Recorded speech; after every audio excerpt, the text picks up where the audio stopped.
that was the circuit diagram of the of the old transformer tap switch, and yeah, it has some drawbacks. Yeah, especially the yeah 10, 20, 25 milliamps. It's sucking out of the linear regulator itself. Yeah, why? And also, okay, the feedback mechanism to create a hysteresis is working, but yeah, I don't like it. I simply don't like it. Sorry.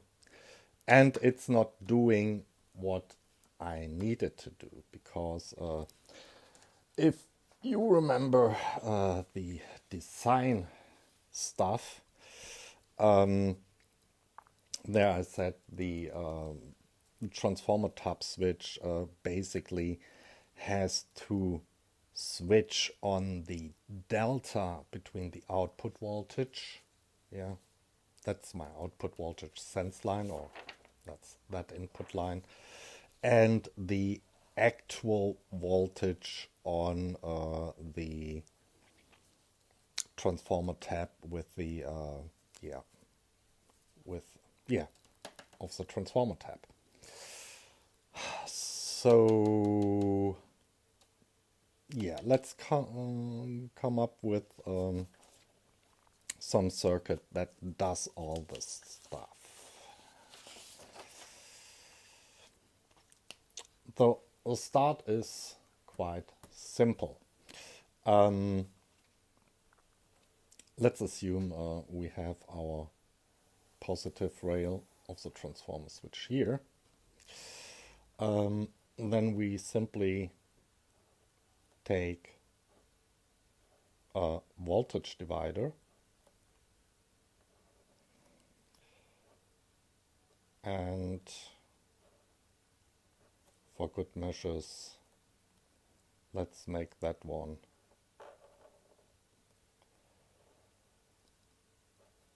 adjustable, at least a portion.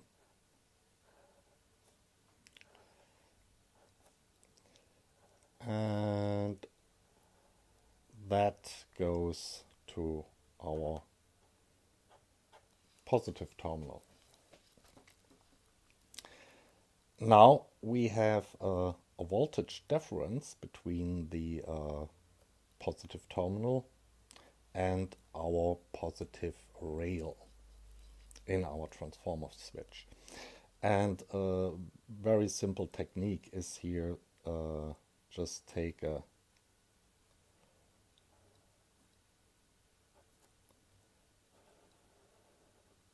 PNP transistor,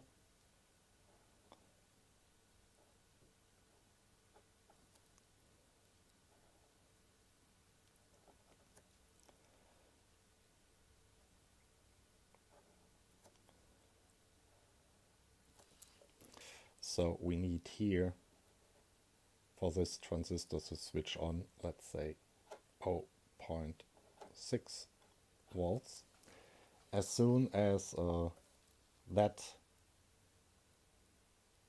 voltage is, or the voltage difference across the whole voltage divider is big enough to reach, so we have a drop here of 0.6 volt, that will switch on. Okay, where to go from here? Yeah, this naturally has to go somehow in,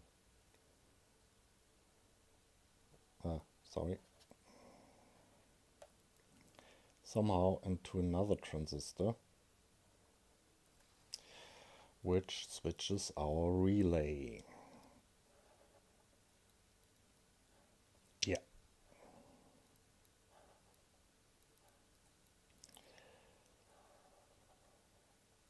So down here we have our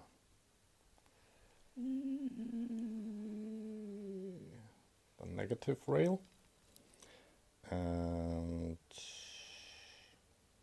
this goes through the base and Yeah, I explain it in a second. And take another PNP here. So if this is low, it takes the green color, and the exact values we can add in later, low.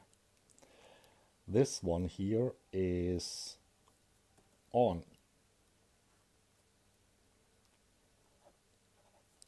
Yeah, because we have the voltage drop of 0.6 volts here, if we sized them, these resistors, correctly. And so we have a current flow going through here, and this will basically, this point will be high. And that means this PNP, we can connect that simply also to the positive rail. This PNP will be off because there no current is flowing through the base. And that transistor can then simply switch our relay coil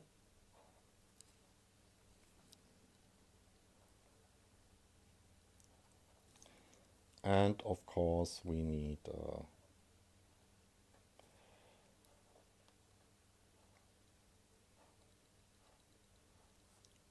freewheeling diode across the relay coil. That's almost it.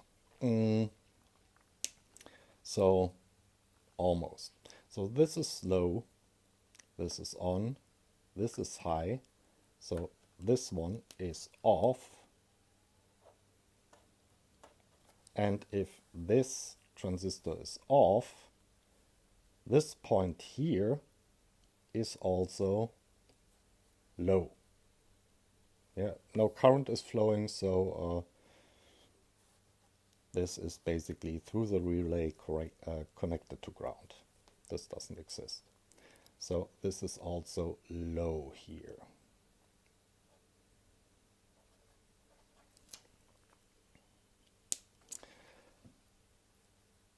So, and then we have low and low.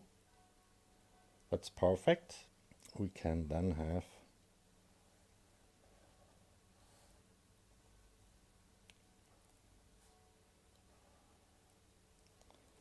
kind of a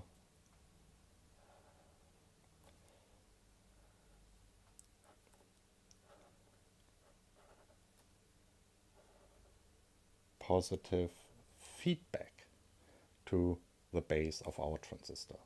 So we pull it low, and in this case this point is low and pulls it further low. Yeah, that's positive feedback, and we need a positive feedback for hysteresis. Not too big a positive feedback, but yeah, we'll calculate that stuff later on. Yeah, and the relay, of course, if this is off, the relay is also off. Yeah, makes sense. So as the voltage goes high here, our voltage drop across the voltage divider gets smaller, and at some point we don't have, and we forget about the feedback for the moment, it gets smaller than 0.6 volts, and this transistor goes off.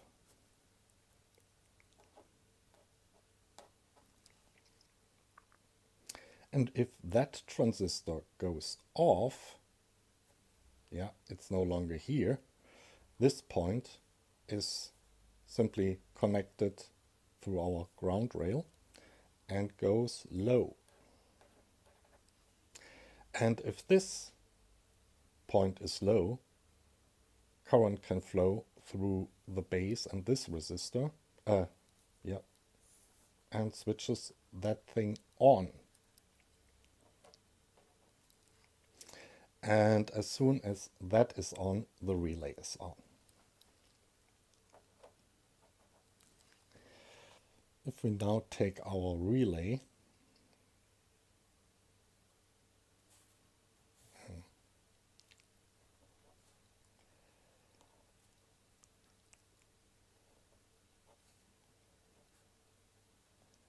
so this would be, sorry, the normally off position, and this is basically our output. So as long as our voltage is low, we just want to connect the lower coil of the transformer. Maybe I draw that in.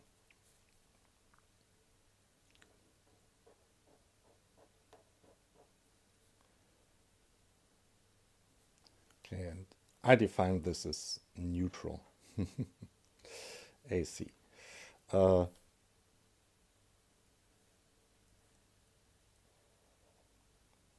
Okay, and our second coil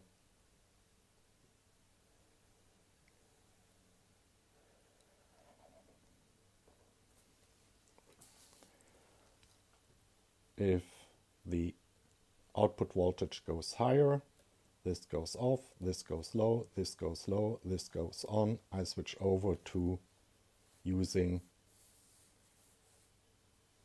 both coils, windings of the transformer.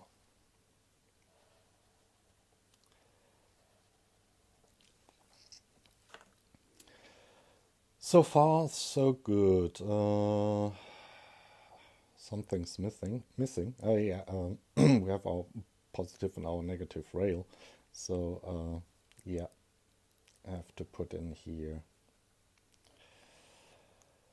some kind of filter capacitor.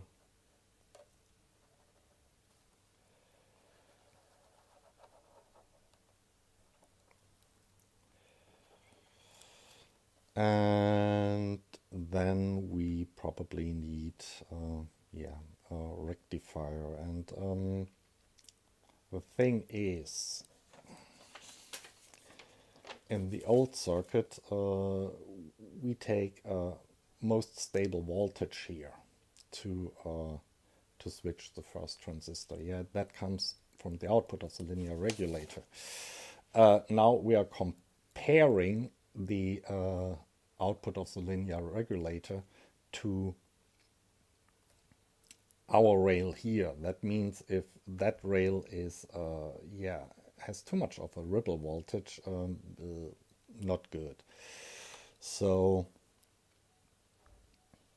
we feed that from a bridge rectifier.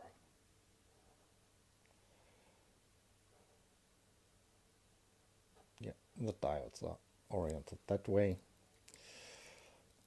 Sorry, I'm running out of space.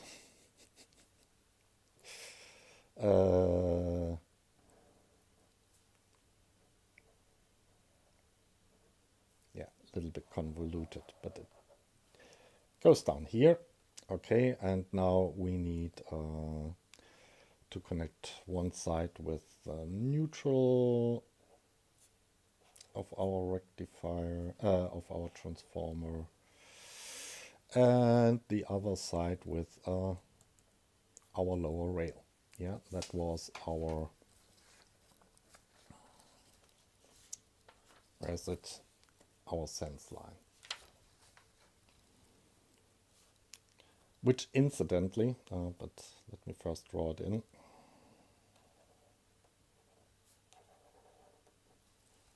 Yeah, which incidentally, it is our power line and our sense line.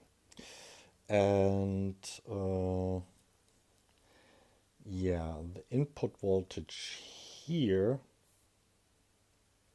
on our rectifier is, we have the values here. So absolute minimum 18 volt effective, 25.5 volt peak on the transformer.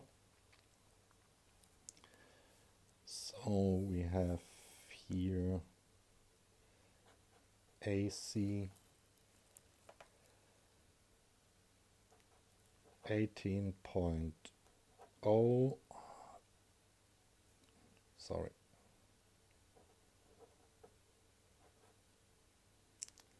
18.0 to, what's the maximum value?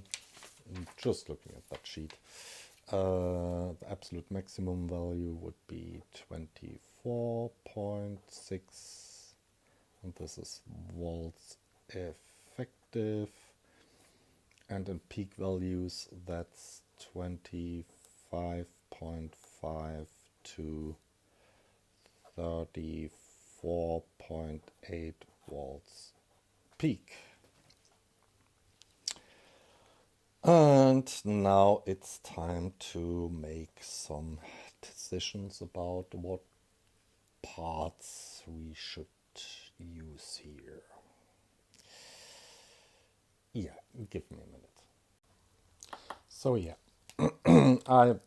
because I have them, I will use here as a bridge rectifier dB. I think it's a 107 or 105. It doesn't really matter. But that means at, let's say, 20-30 milliamps or something we're drawing here, we have a forward voltage drop of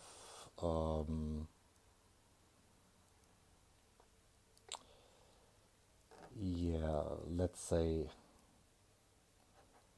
1.4 volts.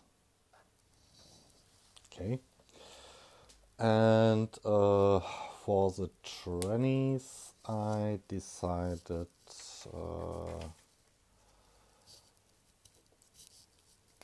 to use both times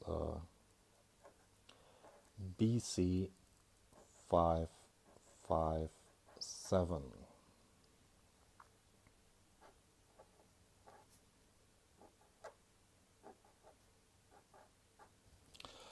Oh, 557, that's important. The C. Why? Well, it's quite simple. I looked at all the small signal PNP transistors that are available at my local dealer, and some already yeah, were not usable because they could not take the voltage. And from the ones that could take the voltage, I decided to use the one that has the highest amplification, HFE, yeah, of them all. Yeah, we will need these numbers, the HFE for 10 microamps and for, what is that, 2 milliamps or whatever, 20 milliamps. Yeah, 400 milliamps later on. But yeah, and I also looked, did a parametric search at DigiKey, and yeah, that's for a reasonable price the best beta HFE you can get. Let's first go here and calculate our peak voltages we have here. So that's peak 25.5 minus 1.5 is 24.1 to 33.4 volts peak. Okay, and that means, yeah, just to be on the safe side, for our filter cap we use a 50 volt type. The relay coil, that's interesting, has datasheet 1440 ohms. That's the ohm, okay. So we have a maximum current here of calculator on 33.4 divided by 1440 equals 23 milliamps. That's our maximum current and the on state that will flow here. 23 milliamps. And the absolute minimum beta, just looking here, yeah, you see at this 10 milliamps. Only 2 milliamps, and it goes down, so when you go to 100 milliamps. So our absolute minimum beta is 400, and I use the beta, it's easier. Beta equals 400. So we need a base current to drive that maximum current here, yeah, to have this really on and not heat up, of at least 23 milliamps divided by 400. Oh, okay. Times 1000. So we need, say, yeah, rounding up, 58 microamps going that way.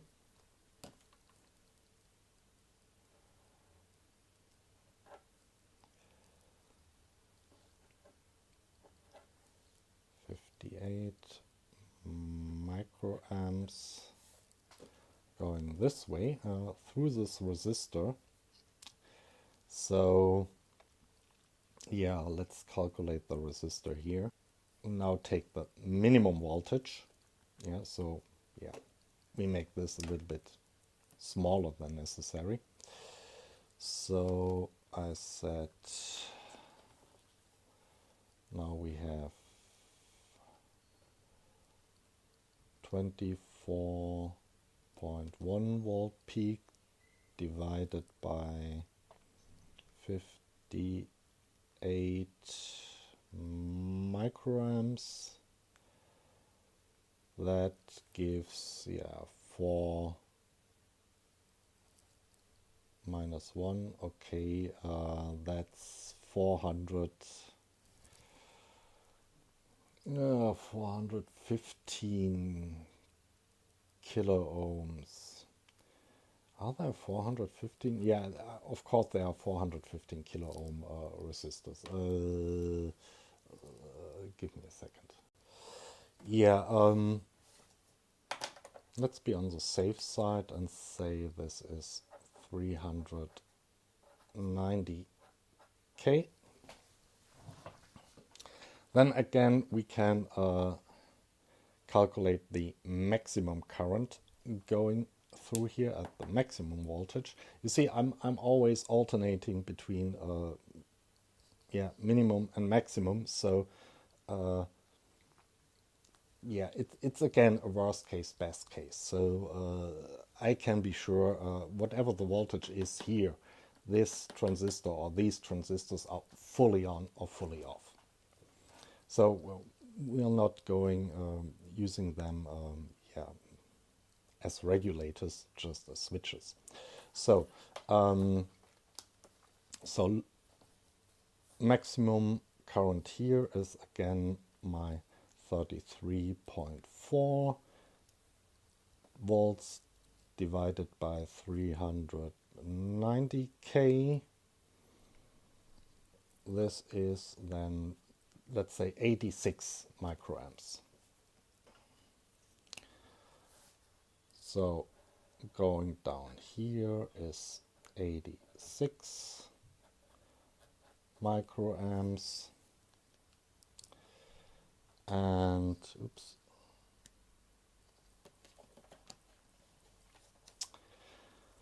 And then we have a beta here for very small currents. And yeah, that's a caveat. Let's say 207T.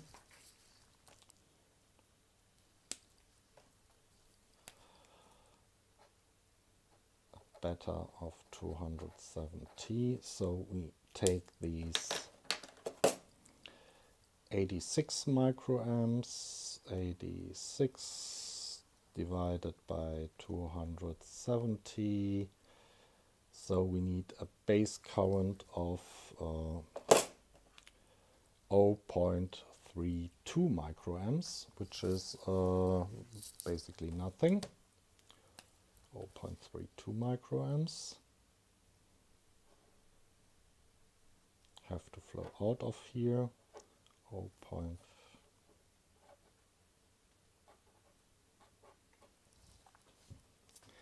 So now we calculated backwards what our on currents are, and now we can calculate our voltage divider here. So first things, I want to have 10 times the current that flows here at my switching points. Why? So I don't have to do too much math. It's a rule of thumb. If you have a voltage divider and you getting current out of it, or injecting current in it, in that case, you simply make the current through the voltage divider 10 times higher, and then you're on the safe side. Yeah, so no science there, just rule of thumb. So that means on this resistor I need 3.2 microamps and 0.6 volts. Yeah, on the point where I'm actually switching. 0.6 volts. So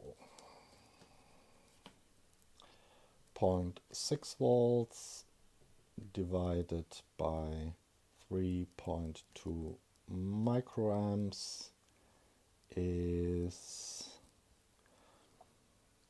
187. Okay, that's not a number, is it? So yeah, divided by micro, so this is mega ohm, so I need here something 180k. Yeah, again on the safe side a little bit. More current here. And now I have to look up my switching voltages. Another second. So I looked at the big Excel sheet for the power losses, and the whole drop here, I'm running out of space, sorry, should be 13 to 18 volts adjustable. I don't know how the my linear regulator will look like, so I decided take a drop out between 0 and 3 volts and add a volt, and then my Excel gave me 13 to 18 volts drop here. Okay, we have to correct that value because we have now here a 180k, so this should give us a nice round value.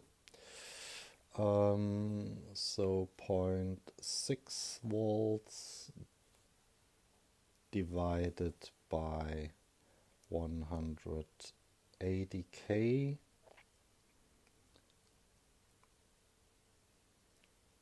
gives us k times 1000. Okay, 3.3 microamps. That will flow at the switch point. And yeah, the voltage drop across both of these is then obviously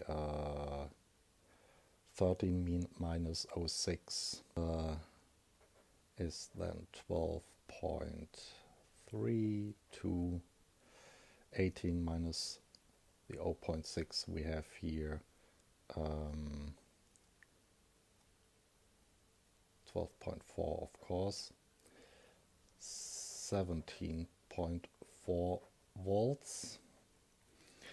So this gives us a resistor value, a total at 3.3 microamps that should flow here. 12.4 volts divided by 3.3 microamps. So 3.7, yeah, this is our lower value, so round it up. So we need something between, yeah, total between 3.7 mega ohms to the higher voltage was 17.4. So 17.4 divided by 3.3 microamps. Yeah, let's say 5.3 mega ohms.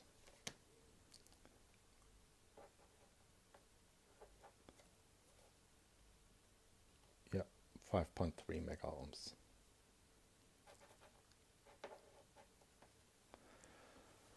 That means I have fixed value of 3.7 mega ohms, and the delta here is 5.3 minus 3.7 equals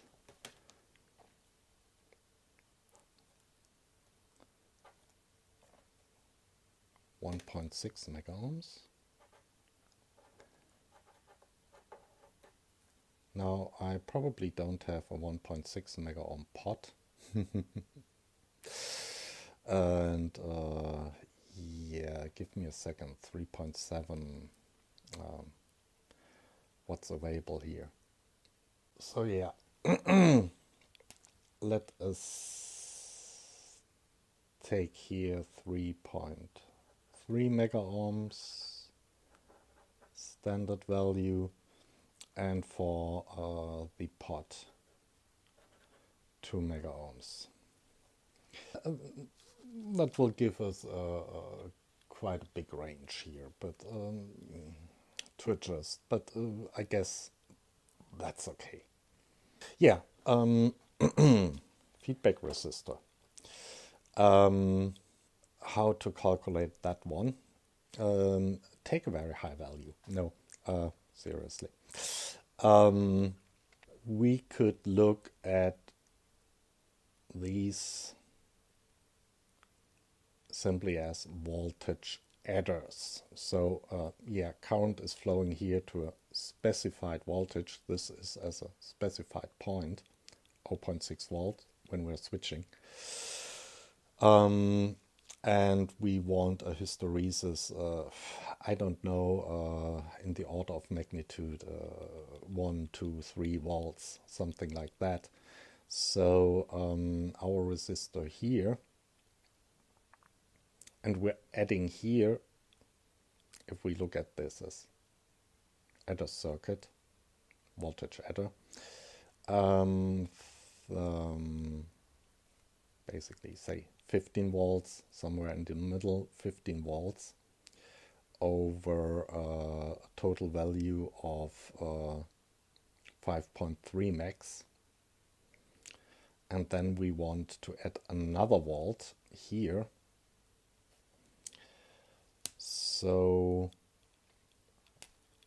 or subtract, yeah, if we go to the zero rail, to our ground rail. Yeah, let's take a middle value here. Also 30 volts. Yeah, I have to think about it. I'll come back to you. Yeah, it gets complicated. So basically, if we look at these resistors at voltage adders, we get this formula. Yeah, we have 3 resistors, 3 input voltages, and we get output voltage.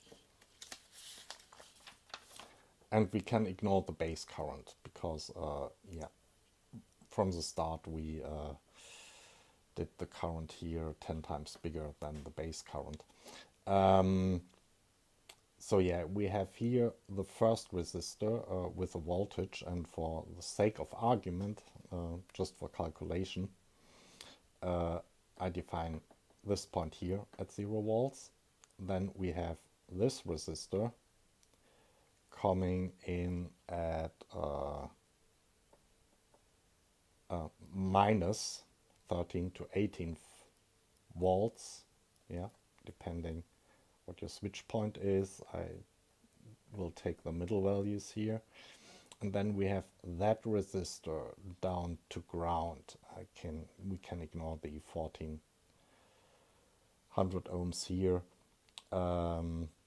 which is also going through a middle value of whatever we have on our positive rail. And yeah, that's the official formula for 3 resistor voltage adder. Yeah, so we have, and I forgot to put the minus in front of here, but yeah, so we have 0 volts divided by 180k, minus here. We have the 15.5 volts divided by 5.5 mega ohms, which yeah, is this resistor here with yeah, oh, this value is somehow in the middle. And yeah, why do I have 15.5 mega here? This should be, of course, then also 4.5 mega, and yeah, forget that. And then we have somewhere in between our minus somewhat voltage down here, compared if that is 0 volts, and our R3, so this roundabout, okay, so minus, yeah, minus 29 volts, about in the middle, divided by R3, yeah, and you can calculate that, but you can also ballpark it. So if we want 1 volt of hysteresis, and yeah, we have twice the voltage here, roundabout, so that's a factor of 2. And then we want to get down, yeah, this, our R3, our feedback resistor, should contribute, the voltage here should contribute only a very, very small amount. So factor 2 times, and yeah, you can do the math if you want. I don't want just at the moment. I'd say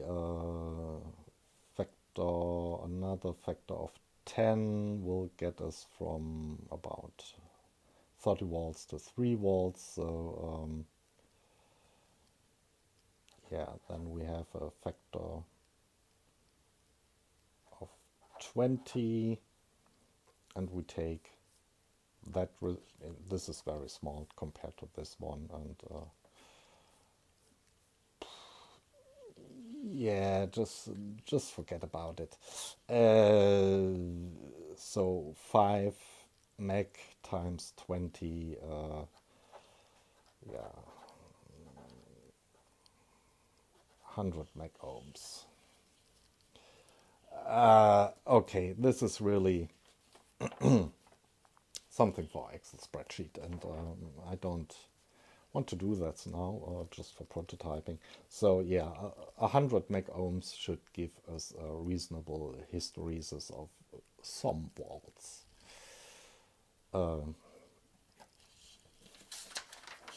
Yeah, there might be Excel coming. I see it. But anyway, I'm missing the resistors, so I first have to get the parts. If I have to order parts, maybe we should calculate the size of this capacitor.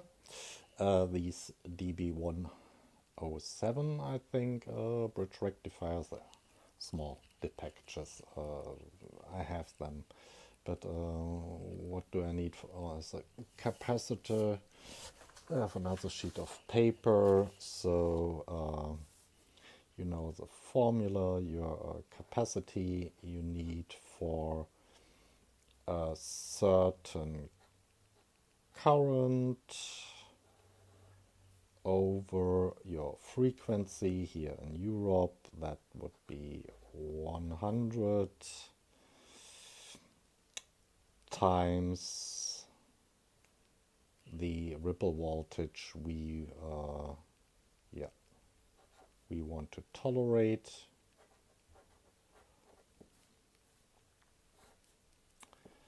So yeah, that would be 23 milliamps. 23 milliamps divided by 100 times, okay, let's say 0.2 volts. 0.2 volts. That's 0.023. Oh, yeah. Let's stay in the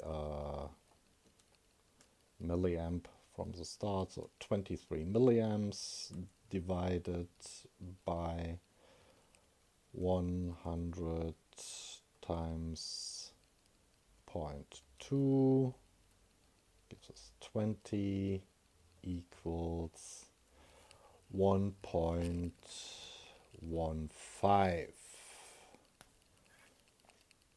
1.15, and this milli on the top is millifarad, so this would be some 1200 microfarad, and this should keep our worst case ripple voltage up here to 200 millivolts, which is okay. Well, meanwhile, I felt like doing a little bit of the math, and yeah, well, this is our initial formula, so nothing special, exactly what I already told you is the formula of calculating the output voltage of such a resistor adder or resistor averager, if you want to look it up at Wikipedia. Yeah, and I came so far as to using conductance, which is basically 1 over the resistance, to simplify the whole process and to get a formula where I can calculate one resistor if all other resistors are given, and finally to calculate one of the input voltages required if everything else is given. And from there, yeah, you can go on and go on, but that's a little bit too much for this video, I guess. So if you want to see the math, leave a comment and maybe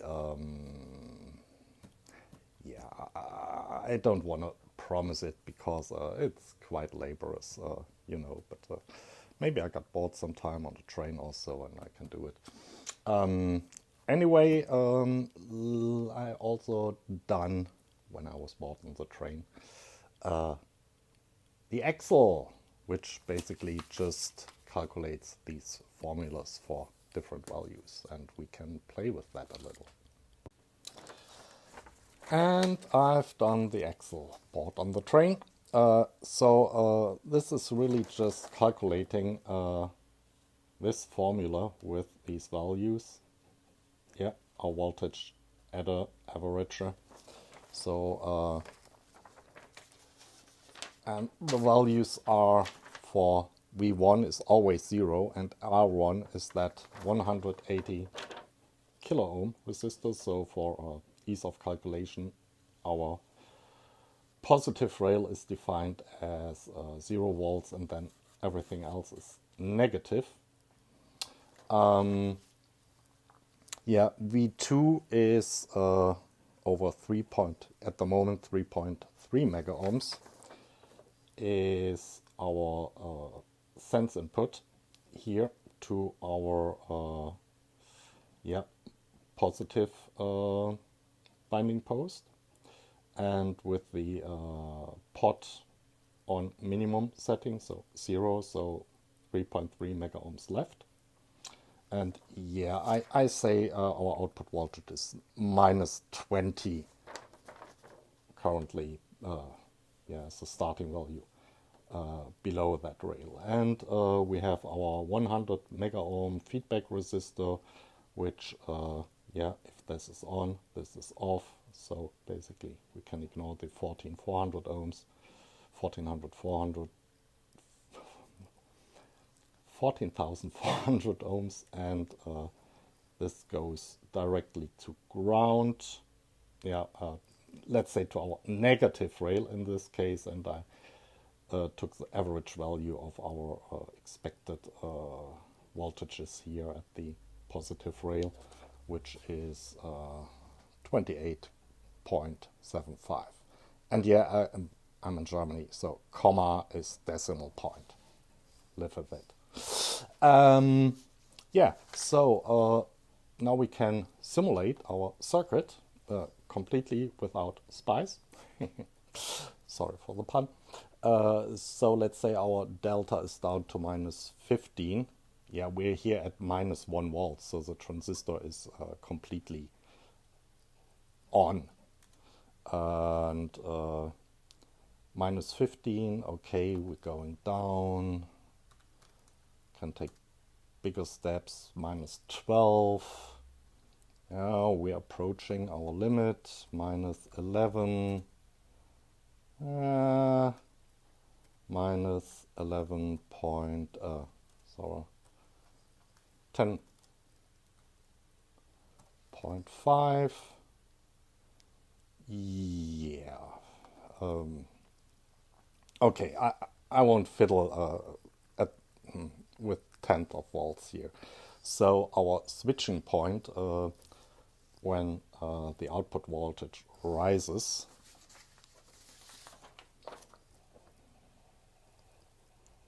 and our delta here goes smaller, our point where we are switching here, that is, that transistor goes off and the relay goes on, is about, not about, minus 10, 5 volts. Excellent. Yeah. Sorry.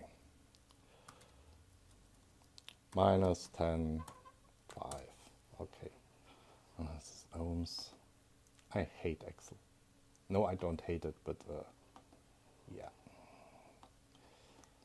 So, and as soon as our transistor is off, our feedback transistor is no longer connected to ground, but this point here is basically up at our positive rail.